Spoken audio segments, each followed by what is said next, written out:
దుఃఖాన్ని తీసివేయడమే కాదు, దుఃఖాన్ని సంతోషంగా మార్చే దేవుడు.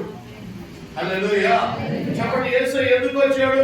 పాపాలు తీసివేయడానికి వచ్చాడు. చెప్పండి, చెప్పండి, యేసయ్య ఎందుకు వచ్చాడు? పేదలని ఐశ్వర్యవంతులుగా చేయడానికి వచ్చాడు. యేసయ్య ఇప్పుడే కదా పేదవాళ్ళ సువార్తలు చెప్పాడు. చెప్పండి, యేసయ్య ఎవరు? పేదవాళ్ళందరికీ. అంటే అర్థమేంటి? రాబోయే దినాల్లో వచ్చేటప్పుడు 7 కోపంతో వద్దాం, 5-10 ఏళ్ల తర్వాత పొట్టేళ్ళు కోడితోడు అవుతారు అందరు. రాజకీయ నాయకులు ఏమంటారు? పేదలకి నిశాంతం అంటారు, కానీ వాళ్ళు వచ్చేదే పేదలను దోచుకుంటారు.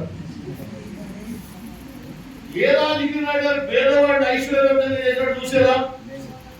లేదు కదా. యేసయ్య పేదోళ్ళకి సువార్త అన్నాడు. పేదోళ్ళందరూ ఆయన అంగీకరిస్తే పరలోకంలో బంగారు వీధుల్లో ఇల్లు అన్నాడు.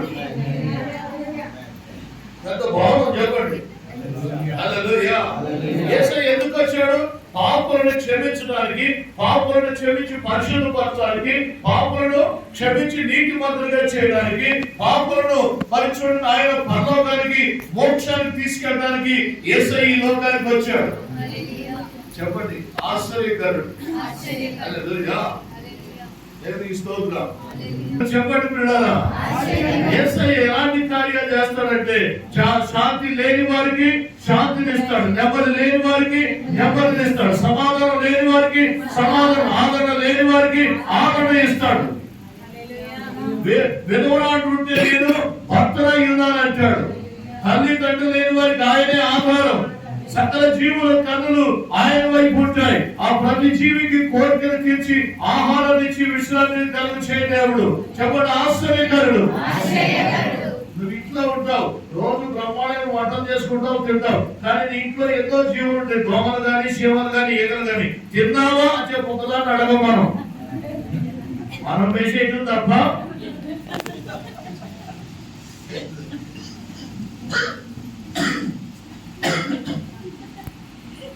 ఆయన కార్యాలు.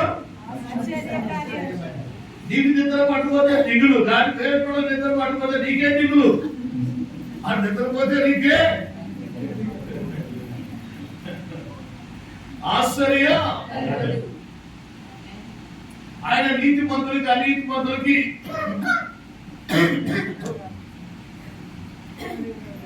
సూర్యుడి కాంతిని సమానంగా ఇస్తాడట. కొన్ని వర్షాన్ని సమానంగా ఇస్తాడట. వర్షాన్ని కూడా ఎలా పంపుతాడంటే ప్రతి చిరుక్కి GPS రూట్ మ్యాప్ ఇస్తాడట. మధ్యలో ఒక చిరుకు ఇంకో చిరుకు ప్రయత్నాలు చెప్పుకోవడానికి లేదు. ఎక్కడ బయలుదేరితే మధ్యలో ఒక చిరుకు దాంతో పోటాడుకోవడానికి నువ్వు ఆ చర్చి మేము ఈ చర్చి అంటానికి లేదు, మీరు అది మేము ఇది అంటానికి లేదు, మీరు రోడ్డు అవతల మేము యువతలు అంటానికి లేదు.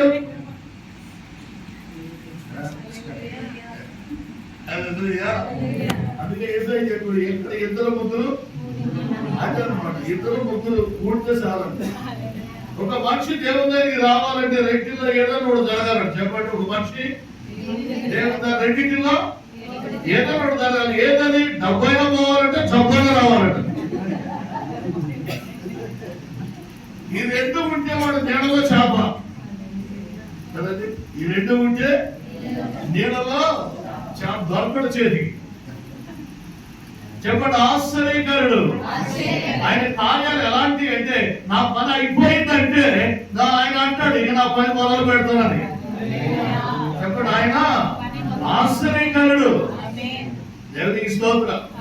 ఆయన ఎలాంటి వాడు? నిన్న నేడు నిరంతరము ఆయనే మార్గం, ఆయనే సత్యము. ఆయన ఆశ్చర్యకరుడు. పుట్టినప్పుడే రాజు అని పిలువబడ్డాడు. నాలుగు చేయబడ్డారు. యూదులకి రాజుగా పుట్టినవాడు ఎక్కడ ఉన్నాడు? వాడు వంతా ముగ్గులు ఏం చేశారు? గొంటెలు పోసినంత బంగారం, తర్వాత గోళము, సామ్రాణి. మూడు గుర్తులు ఏంటంటే బంగారం ఏంటంటే సర్వ భూమికి రాజు అయిన వాడు. ఆ తర్వాత సామ్రాణి అంటే యాజకుడు. ఈయన ప్రధాన యాజకుడు, ఈయన గొప్ప యాజకుడు, ఈయన నిరంతరమ యాజకుడు. ఆ తర్వాత బోళము అంటే ఈయన మానవుల కొరకు చనిపోబోతున్నాడు. అందుకని ఆయన చనిపోయినప్పుడు 150 సేర్లు అతను బోళము కలిపింది తీసుకుని వచ్చి ఆయన దేహానికి పూసారట. 33 ఏళ్లకు ముందే బోళాన్ని తీసుకొచ్చి దగ్గర పెట్టుకున్నాము, ఒక రోజున పనిపోతుంది మీకు అన్నారు.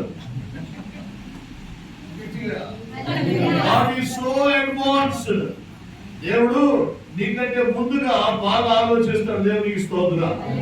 యేసయ్య పుట్టినప్పుడు అక్కడ ఉన్న వర్తమానాలు ఏంటంటే అన్ని రకాల భయాల నుంచి విడుదల.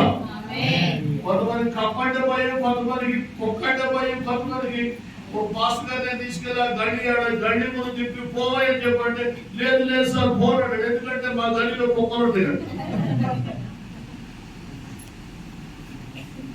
కొంతమందికి పామంటే భయం, కొంతమందికి తేలంటే భయం. ఒకసారి నేను చూసా ఎట్లాంటి పాములు అన్న కానీ ఆయన మరి తోక పట్టుకుని లేపేసేవాడు. ఇంకా చనిపోయాడు బాస్ గారు.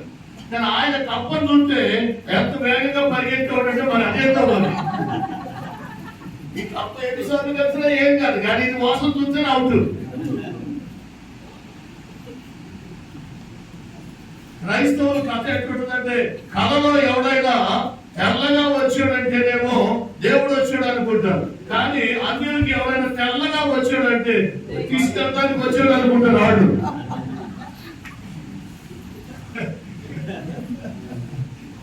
క్రైస్తవులకి కళలో నల్ల కనపడితే వాడు వచ్చాడు అనుకుంటారు.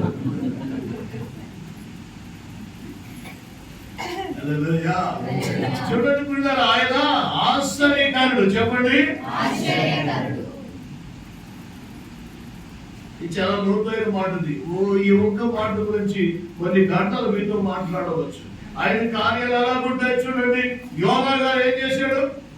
ఆయన ఎక్కకూడని వాడు ఎక్కాడు. చెప్పండి, ఎక్కకూడని వాడు ఎక్కేశాడు. కిందకెళ్ళి సామాన్లు గోతాల మధ్యలో పడుకుడిపోయాడు.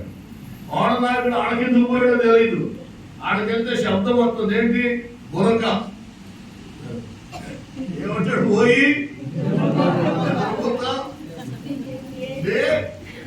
నీ దేవుడిని ప్రార్థన చేయకపోతే నీ దేవుడు అయినా రక్షించేదే ఈయన దేవుడు. చెప్పండి, రక్షించేదే ఈయన దేవుడు. ఈయన పడకేసేసాడు. అప్పుడు ఆఖరికి ఏమైంది? చీటీ ఆయన పేరు వచ్చింది. బాబు నీకేం చేయమంటా చెప్పంటే నన్ను మీరే మీ చేతులతో ఎత్తి సముద్రంలో పడేయమంటాడు. దూకొచ్చు కదా, అక్కడ కూడా పేరులే. దూకితే ఆత్మహత్య అవుతుంది, నరకానికి పోతాడు. వాళ్ళు ఎత్తి అసాక్షులు ఆఖరులు ఇస్తాడు ఉంటాడు. అది అప్పుడు వాళ్ళు ఎట్ట పడేయమంటామంటే నేను ఎగ్రీండి మీరు ప్రార్థన చేసి వేయాలంటున్నావు. ప్రార్థన రాకపోబట్టాడు. అప్పుడు వాడు ప్రార్థన నేర్చుకుంటాడు. వాడు ఊగుతుంది. ఏంటంటే వాడు అప్పుడు పాటలు ప్రార్థన నేర్చుకుని పాడి పాడి పాడి నీకు వాడు ఆగకపోతాడు. తుఫాలు ఏం చేసి ఎట్ట పడేయమంటావు చెప్పండి. తండ్రి యొక్క ఎట్ట పడేయాలి చెప్పండి. కుమారు యొక్క పరిశుద్ధాత్మ నామములో నన్ను పూసుకోదు.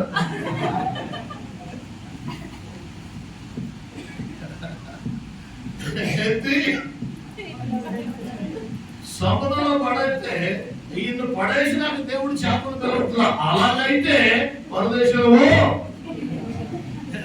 చేప అప్పటికే చుట్టూ తిరుగుతూ ఉంది. చూడండి, నేను ఏం చెప్తున్నా? ఆశ్చర్యకార్యాలు 3 రోజులు ఆయన చేప కడుపులో ఉన్నాడు. సజీవుడిగా నినివే ఒడ్డుని ఆ చేప అంటుంది. ఆ నినివే ఒడ్డు దేశం తర్వాత ప్రైజ్లాడు భాష గారు ఏమంది? నీకేమన్నా బాధ కలిగితే నన్ను క్షమించు, నాకయ్యే ఆలోచన ఆయన చెప్పాడు, నేను చేశా. ఆయన చెప్పాడు, మళ్ళీ అవసరమైతే వస్తా.